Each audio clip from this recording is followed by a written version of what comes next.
Greetings to one and all, it's your old buddy Jay here, coming at you with another episode of Countermeasures Jay Play. Now, I've just finished Modern Warfare 3, I just finished the campaign. Can I turn this music off just for a minute? Let's get rid of that. Do we have to have the music on all the time?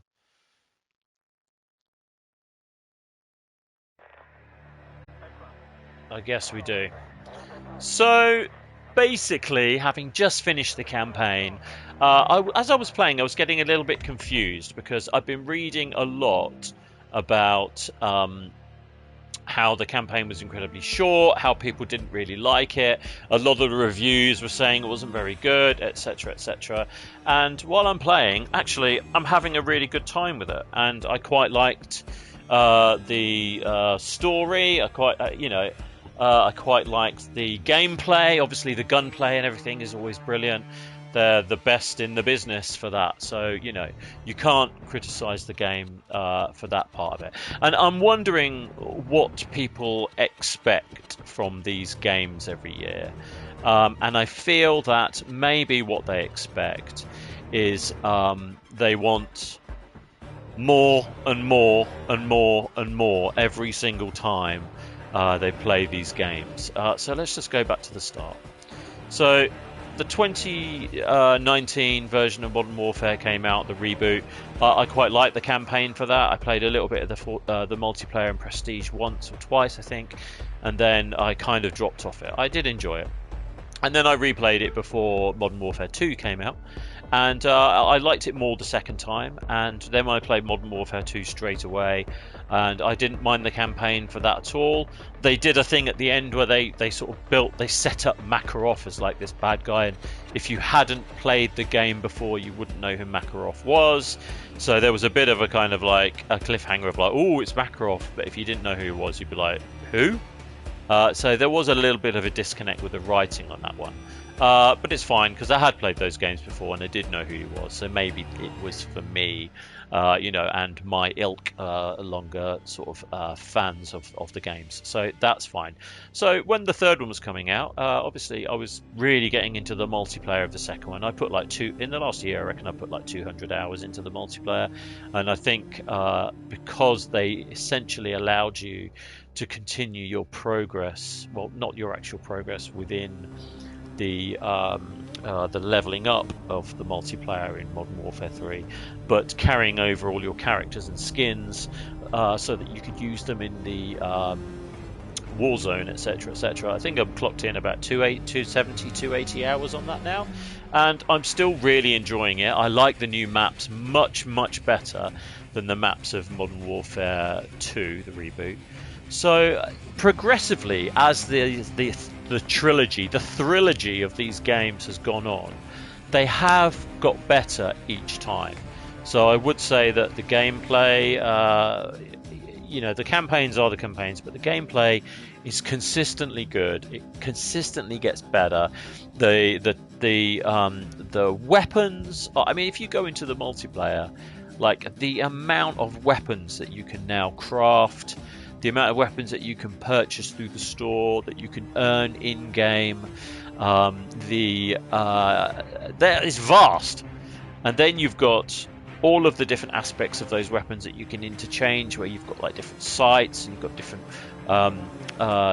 rifle butts and all this stuff, and colors, and you can have like talking little gun sights like on your gun while you're fighting, and all this kind of stuff. So the development of all of that has been really interesting, and I really think they've gone to town on that, and I really love it. I think it's great. So, as far as the multiplayer side of things goes, they are just getting better and better, in my opinion, each time. That might be different from other people's opinions, but I think they are improving, right? So you've got that.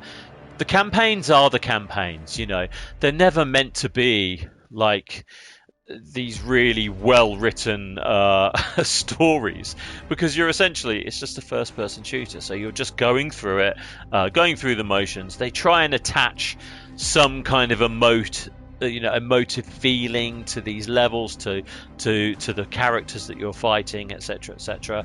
They never really have managed to achieve that. I think you've only got to look back a couple of years when Vanguard came out, right? And during the press conferences, the developers were saying there were never really any characters in Call of Duty that people could connect with, which was a total lie, because Price and Soap and Ghost and now Gaz, they're all key players and have been for a while now, and 3 of those guys have been around for much longer. So Vanguard lost the plot totally, and I think Vanguard is much worse than this game, and it didn't get very good reviews when that came out. It almost has been forgotten about, Vanguard, and maybe people hold the kind of Modern Warfare franchise at a higher level. I'm not really sure what people want in that respect. So in terms of the campaign, in terms of the story, I mean, the mocap's all brilliant. The acting is a bit, the voice acting and all the lines and everything that they're saying, like, get the missiles and Sarge, look out, and all the voice stuff that's going on around while you're fighting, I think has improved. It's cheesy as hell, but that's what these games are. They are realistic until they're not. Like the gunplay and everything all feels very realistic. The grenades and the inter-combat with other characters, it all feels realistic. This one, the AI didn't feel as polished, but maybe the AI just felt like it did in Modern Warfare 1 and 2. So maybe the development of that hadn't moved along as much. It did feel like this game was pushed out, and just going back to the Activision purchase, I think the billions that they paid for them, that Microsoft paid for them, they obviously wanted not to have a break. I think originally this game wasn't going to come out for another year, or certainly a big installment of Call of Duty wasn't going to come out. It was going to come out every 2 years rather than every year. But when you spend that much money, you want a return. So I do feel there are elements of this that feel rushed, but no more rushed than usual. There are games that have come out before, like Vanguard, for example, or like Call of Duty Ghosts, which were just appalling. And I would say those campaigns felt even shorter than this one. So I always play these games on veteran, on the hardest difficulty, because I like the challenge, and usually what that does is it means that I have to be a little bit more tactical in going through each of the levels. I have to think a little bit more about where character placements are if you get killed, and when you go back, those guys tend to generally spawn in the similar sort of area. So you start to learn, a bit Dark Soulsy, where you kind of know people are popping here and popping there. The AI tends to be a little bit better, in my opinion, on veteran than it does when you're playing it on an easier setting. So I wonder if some of those review copies that were dished out, people like IGN that rush to get a review of these out immediately because they know they're going to get the hits of people going to their site to view it. I wonder if they're playing those. I mean, I could be wrong, but I wonder if they're just playing them through on a standard setting, and maybe that's the problem, is that some of these more veteran Call of Duty players that are reviewing these games are playing through on a standard difficulty, and maybe it's not really challenging enough for them in that way. Yet if they played it on a veteran setting, it wouldn't appeal to the majority of people that are going to be reading the reviews. So they end up in this funny place where, excuse me, I've got a cold, where they just power through these levels, just rolling over everything. And then their review tends to be like, oh, it's too easy, these levels are too quick to get through. Maybe that could be it. Maybe I'm just not very good and it takes me longer. But in my methodical approach of doing so and having it on a harder difficulty, I think it makes you consider the environment a lot more and what you're doing and where you're going, rather than just running through knowing that you can get hit like 10 times and you're fine. Whereas on veteran, you can get hit maybe twice, even with the armor on 2 or 3 times, So I feel like that may be what's swaying some of these reviews. Well, like I said, and also everyone loves Call of Duty. It's the best-selling game every year, regardless, and this will be as well, because that's just the way it is. Everybody buys it. So you've got that. So you've got the campaign. you've got, which is kind of questionable but always has been. I thought this was actually not a bad campaign in comparison to some of the others. The story kind of builds and builds and builds. It is a bit kind of, there are moments where you've got like characters like Laswell, who is just such a throwaway character, and suddenly you're doing like a sneaking mission with her. That's just an excuse to try and shoehorn a woman into this. I don't know why they don't just have, why Gaz could easily have been a female protagonist, in the previous games. There's absolutely no reason why he should be male, and I think it would benefit from having a female on the team. And I know there's Farah, and she comes in and out, and I like her character, but she does come in and out, and she's hardly in this really. She pops in occasionally. I don't even think you play as her in this one. So there are a few things like that that don't really gel in terms of the campaign, but that's fine. That's what these games are. They're just kind of popcorn. They're meant to be sort of big explosions and lots of shooty, and that's exactly what they are. And I had fun with it. I like the variety of levels. There was like a snow level. There's a bit where you're underwater and you're stabbing people. That was totally fucked up. That's like so dark, where you were putting people out of their misery under the water. That might be, for me, the darkest that Call of Duty's ever got to, in terms of just senseless death. Like, there's a guy trapped. He's drowning already. He's got his foot stuck in a car that you've blown on the ice, so it's gone underwater. He's trying to escape, and then you just come over to him and just slip a knife into his throat. So dark. And you do that multiple times to kill those guys, and I just think it's just so messed up. Anyway, campaign aside, fine. Obviously, the gunplay's good. The weapons are good. The mission layouts, I think in terms of mission to mission, when you're playing a Call of Duty game like this, people traditionally have been used to going down the corridor, shooty, down the next corridor, shooty. Oh, big open set piece, down another corridor, cutscene, rinse and repeat. And those tend to be the mission structures. There'll be a bit where you're in a plane shooting things, there's a bit where you're in a helicopter shooting things, whatever. So that tends to be the structure of most of these games. But with this one, they actually tried something different, which is the popularity of the open world of the Warzone has meant that there is a different way to play Call of Duty, where it's much more open world. There's assets that you might not see if you play through that level. So that level of that sort of feeling of completionist, maybe people who like doing the campaign like to feel that. You don't really get that because of the open world nature of some of these levels. So they have multiple objectives, and you have to complete those multiple objectives in any order you want to do it. And then there's just a set amount of AI guys shooting at you, and you have to take them out. That's very much the Warzone setup, aside from the fact that in Warzone there are multiple other real-life characters, not NPCs, trying to achieve similar objectives. I think they've done that for two reasons. One, time.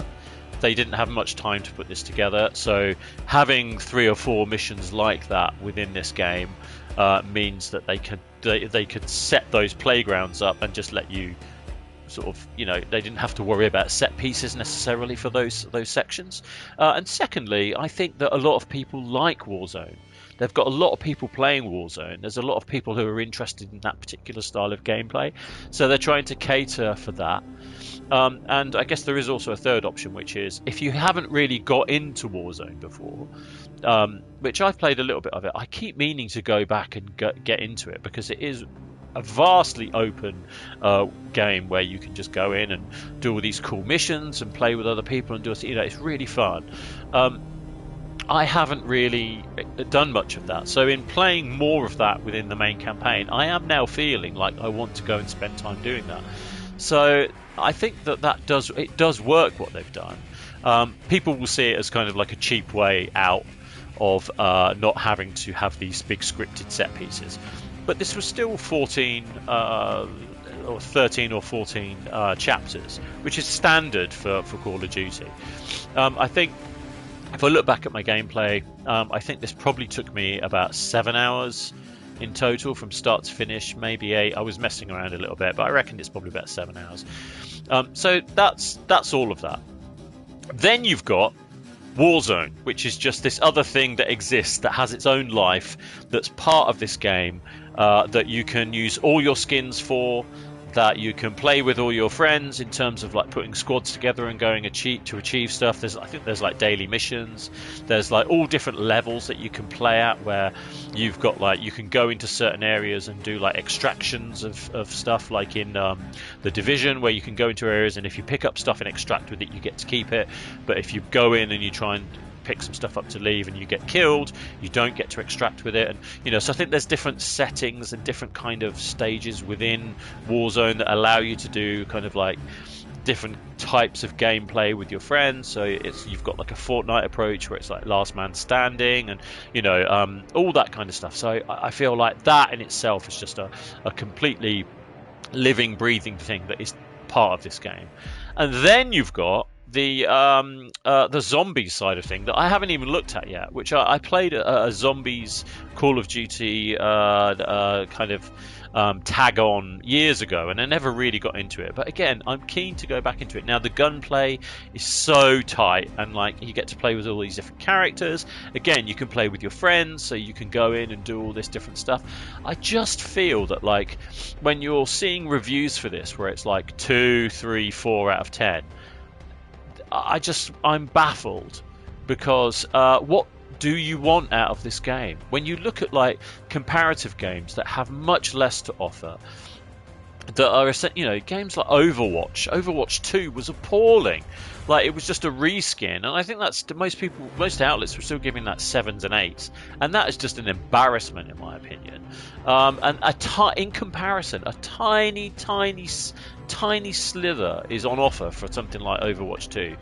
In comparison to this, where you've got, like I said, you've got the campaign. I mean, I'm not a shill by any means, but I am a Call of Duty fan, and I don't like seeing these outlets just hammering games that actually you can see people have spent a lot of time putting together and a lot of time getting right. So you've got like the campaign, you've got multiplayer, and within multiplayer, you've got all types of different multiplayer games. So you can do team deathmatch, you can do kill confirmed, there's like sabotage, and they've introduced all these different aspects. Now I'm not sure, I know in Modern Warfare 2 you had the option to do like a third person set of matches, so you could see your character like in third person, a bit like Fortnite.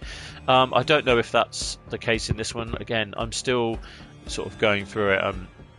Been playing a lot of team deathmatch and kill confirm, so once I've prestiged that first stage, I think I'll go and start looking at other aspects. But it is vast. This game just goes on, and I must admit that like Modern Warfare 2 is the first time that I've continuously played Call of Duty for the entire year, right up until when the next one came out. Usually what happens is I play the campaign, I prestige a couple of times, it gets to about mainly after Christmas, that January time, new games start coming out for the new year, sort of February, March, and then I drop off, and then I don't tend to go back to it. But on this occasion, like, just before bed or whatever, I've just been picking it up and playing for 20 minutes and having a great time and progressing. I think this is good. I have really enjoyed playing it. It has a lot of qualities that I think people are overlooking. I think it has some problems, but they all do. There's nothing new here. I didn't see any bugs. There were no hard crashes or anything like that, whereas in the past that has been a problem. The AI was a bit crazy in places, but there's a lot going on. I can give that a pass. It didn't break the experience for me. I actually think out of 10, I would give this an 8. I would give it a low 8, granted, but I would give it an 8 out of 10. And also, the thing that lets it down is that the campaign was building, and then they've tried to like leave it on a cliffhanger where Soap's been killed, and then you're doing his ashes. Everything that was very strange. I was expecting another mission. I felt like if the mission was just like you were tracking Makarov down, or there was a bigger explanation. This feels like the middle child to to the family. It feels like the second one. It doesn't feel like the third one, which goes some way in people talking about this maybe potentially being DLC, or maybe some of these story beats should have been in the second one. So yeah, whatever. Maybe they have stretched it out, but look what's on offer. I mean, it's amazing what is on offer. Is it cheap? No.